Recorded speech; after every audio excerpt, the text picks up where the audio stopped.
In this video, I'll explain the concept of units and limits commands.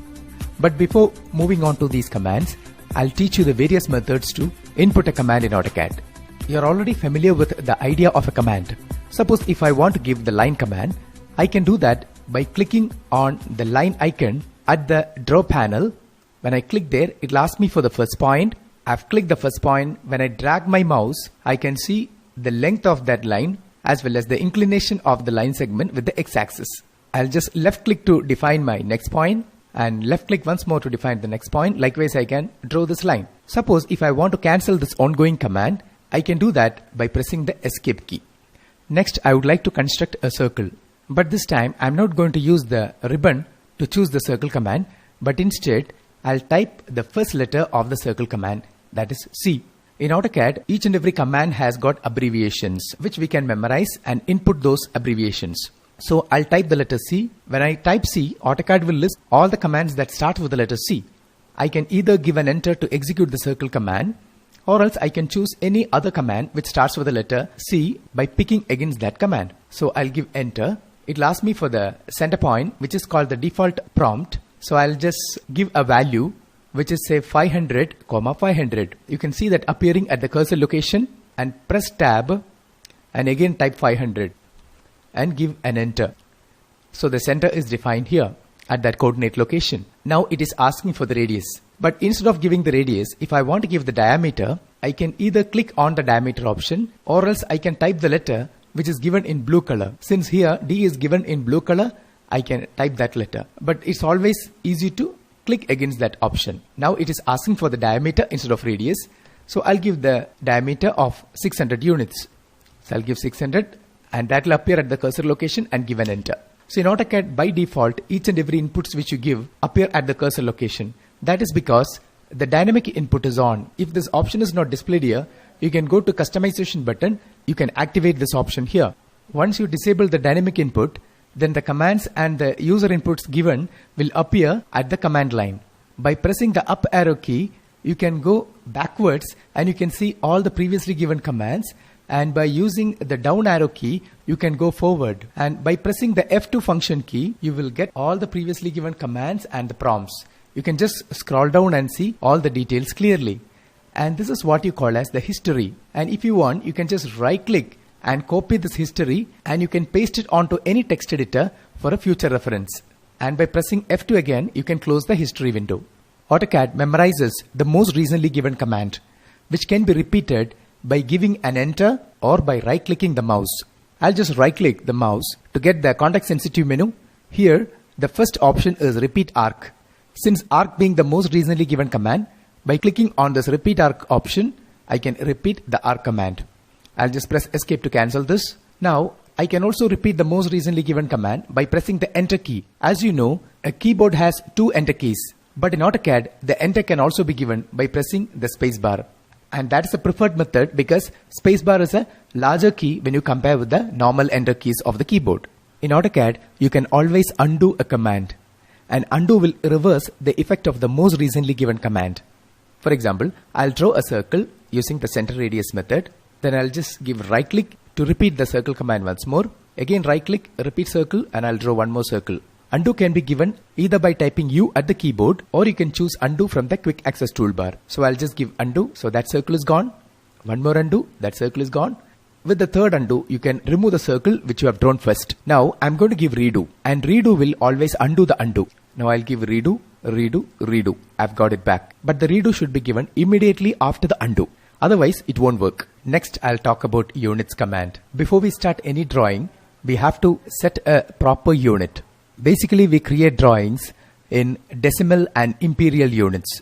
In AutoCAD, when you work, we actually create the drawing in the true dimensions. Later on, while going for the plot, you can specify a proper scale to scale down the drawing or to scale up the drawing. So let's go to units command. You can type the letter UN for units and you will see the drawing units dialog box appearing, or else you can go to the application button, drawing utilities, and here you can see the units. You will see the same dialog box. We should set the units for the linear as well as for the angular measurements.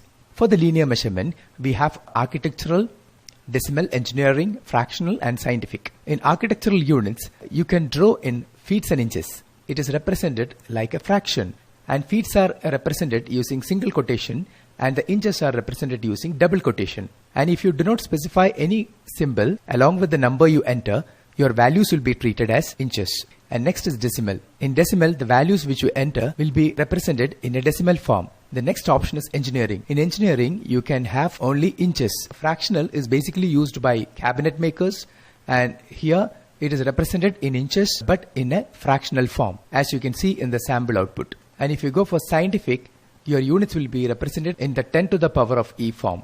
That means in the exponential form. Let's select decimal, because decimal is basically meant for metric and which is commonly used in India. Next, we have to set the number of decimal places. You can go up to 8 from 1 decimal. I'll set, say, 2 decimal places. Next, we have an insertion scale option. In AutoCAD, you can insert an external block, which is nothing but an external object or an external drawing into the current drawing. Suppose that external drawing is drawn in a different units. AutoCAD will scale that inserted drawing in such a way that its unit matches with the unit of the current drawing. Next, we can set the lighting units, which I'll set at international. We have 3 options here, and we have the system of angular measurements, which is decimal degrees, degrees, minutes and seconds, gradients, radians, etc. The commonly used system is decimal degrees. Here also you can go for the number of decimal places for the angular measurement, and by default the angles are measured in the counterclockwise direction or anti-clockwise direction. But if you want the angles to be measured in the clockwise direction, you can just click over here. Now just click on the direction button to set the base angle position. By default, the base angle is set at east. That means rightward, the positive x-axis direction.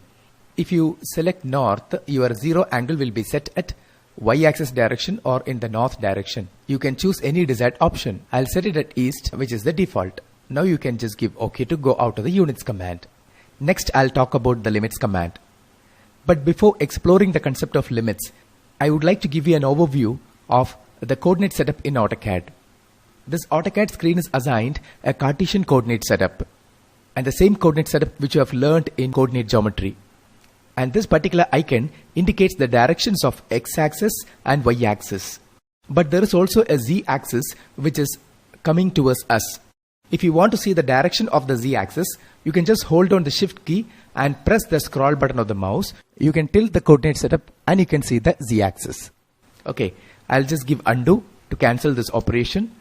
There are grid lines on the screen running in the horizontal and vertical directions, just as you see in a graph paper, and the distance between each grid line is set at 10 units by default in both directions. If you want to change the grid spacing, just right click and you can go to grid settings. Here you can change the spacing from 10 to any other value. And if you want, you can suppress the display of grid by pressing here, and you can press once more to get the grids back. Or you can use the F7 function key to control the display of grids. Similarly, there is a snap option available. When the snap mode is on, the cursor jumps from one grid point to another. For example, if I try to draw a line, you can see that the cursor jumps from one grid point to another. And this feature can be used to precisely locate points. Presently, snap and grid spacing is given the same value. But if you want, you can change the snap spacing. For that, you have to right click on the snap button in the status bar toggles, then go to snap settings, and here you can give a new value if you want. Snap mode can be enabled and disabled by pressing the F9 function key. I hope you have got an idea about what snap and grid is all about in AutoCAD. Now let's come back to the coordinate setup. Over here, we can see the first quadrant. Now I'm going to pan my screen. When I pan my screen, you can see that the origin is getting shifted. Now you can see the first quadrant here, second quadrant here, third and the fourth quadrant is also visible. So likewise, you can bring in all the 4 quadrants within the screen if required. Now I'll right click and exit. You know that AutoCAD screen is infinite in nature. It's just like our universe, and it starts from minus infinity and goes towards plus infinity in all directions. But as a user, you don't need the entire screen to work. But instead, you need just a rectangular area from the screen. For that, you have to set a limit to define this area. So setting limit is defined as a process of defining a rectangular area from an infinite screen to perform drafting or modeling. A rectangle can be defined conventionally by inputting length and width. Or you can define it by inputting 4 corner points. But do we actually give 4 corner points? No. In limits command, you actually define the lower left as well as the upper right corner. So how will you define the other two corners? The coordinates of the other two corners are calculated from the coordinates of the lower left as well as from the upper right corner. The coordinates of the upper left corner is obtained by extracting the x coordinate from the lower left and y coordinate from the upper right. Since the lower left and the upper left are along the same vertical line, the x coordinate of the lower left and the x coordinate of the upper left will be the same. Similarly, the coordinate of the lower right is obtained by extracting the x coordinate from the upper right and y coordinate from the lower left. So this is how all the coordinates of a rectangle is obtained. When you set the limits, AutoCAD will activate that area for the user so that the user can perform two-dimensional drafting or three-dimensional modeling in it. Now, after you set the limits, we have to zoom that area so that it will fill up the entire screen. So this is a very important step to be followed. So I'll go to zoom command. So type Z for zoom and you select the option all. When you click on the all option, the area which you have defined in the limits will fill up the entire screen. From this illustration, it is clear that the limit which you have defined will be center justified with respect to the screen. But you can always draw outside the limits if you want. If you do not give the zoom commands all option immediately after setting the limits, what happens is your limit may sometimes remain at a corner of the screen. Sometimes it may be lying outside the screen. In both the cases, the moment you give zoom all, it will fill up the entire screen and it will remain center justified within the screen. Now let's see some live examples of two-dimensional drafting so that you will get a better understanding on setting the limits. We will set a proper limit to draw this figure. When you go through the dimensions, you can see that there is no negative values in this figure. So you can keep the lower left corner at the origin at 0, 0. And how will you define the upper right corner? For that, you have to go through the figure and locate the maximum dimension. The maximum dimension is 100 units in this. So you have to define the upper right corner in such a way that its value is above the maximum dimension to be plotted. Since the maximum dimension is 100, you can give a value something like 125 or 150. So we will give the limits command to do this. I'll give limits. When I'm asked to give the lower left corner, I'll give 0, 0. And when I'm asked to give the upper right corner, I'll give 125, 125. Now I should give a zoom all. I'll give Z for zoom and A for all, or else you can just click on the all option. Now this screen can properly accommodate that drawing. Next, we will consider this example. In this figure, we have 5 circles and each circle at the corners has got center point located at each quadrants. Center point of this circle is at 35, 35, which is in the first quadrant, and this circle is in the second, and this is in the third, and this circle is in the fourth quadrant. How will you find out the coordinates for the lower left corner to set the limits? Here, the coordinate is minus 35, minus 35. That means you should give a value which is below minus 35 so that the circle will be within the screen. So we should add the radius along with this 35, which is 17.5. So 35 plus 17.5 is 52.5. which will be this particular point, and we should give a value which is again lower than 52.5 so that this circle will be well within the screen. So I'll give say minus 60 as the lower left, and the upper right should be obviously 60, 60. So likewise, by setting the lower left at minus and upper right at plus, you could bring all the 4 quadrants within the screen. So that is how the limit for this particular figure is set. So let's give limits command in AutoCAD to get these limits on the screen. So I'll give limits, and the lower left, when I'm asked, I'll give minus 60, minus 60. And the upper right, when I'm asked, I'll give 60, 60, followed by Z for zoom, and I'll type the letter A, or I'll click on all to get the limits on the screen. But obviously, all the 4 quadrants must be in the screen, but the origin still remains here. If you want to see the origin of the UCS icon exactly at the actual origin point, you can give a command called UCS icon. And you can select the origin option. Just click on the origin. Now the icon will sit exactly at the origin point. Now from this, it's clear that you have brought all the 4 quadrants within the screen. So from these 2 examples, I'm sure that you must have got an idea about the concept as well as the criteria to set the limits. Okay, so that's all about this tutorial. In the next tutorial, we will see how to create basic objects such as points, lines, circles, etc.